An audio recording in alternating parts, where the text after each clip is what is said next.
Unlike most of the details I go over in all these videos, Floyd Rose actually does talk about how this bridge came to be. And actually, in most of his interviews, he gets asked this all the time, and he replies every time. So this is pretty well documented. But the long story short is this is sometime in the 1970s. He was on some kind of band that played a lot of Jimi Hendrix covers, and so he needed to use the bridge to whammy a lot, right? But it was a 1950s Strat and it wasn't working. And back in these days, the Strat guys, there's a lot of tricks. You could put like graphite on the nut and make sure the strings are perfectly aligned. There's a lot of tricks, but it wasn't working for him.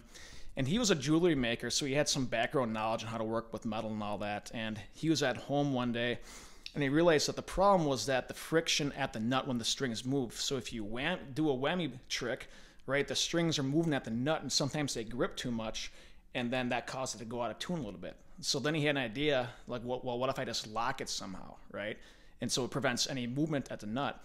And that was the first epiphany moment. He actually put super glue on his 1950 Strat on the nut, and that prevented the strings from moving when he did whammy trick. And of course, the glue broke over time, but then that was kind of the epiphany moment, like, okay, this is the key.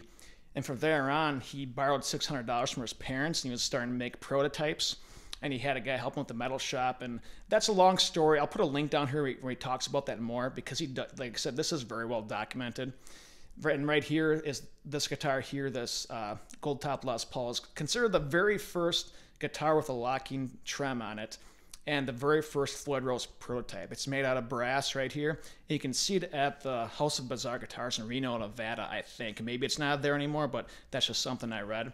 You can see it's really primitive. He's got the brass nut, and it's all made of brass. Obviously, it's non-fine tuners. The fine tuners didn't come until about late 1982-ish, sometime around there during the FTR4. But this is pretty interesting part of history. And from here, once you made this prototype, and now we're going to start getting into the undocumented stuff that Floyd Rose does not talk about, and that is the pre-Scheller Fernandez years.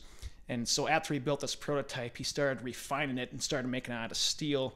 And he eventually came up with the FRT1 prototypes, which eventually turned into the FRT1 production models. And that's what I'm going to talk about in the next videos.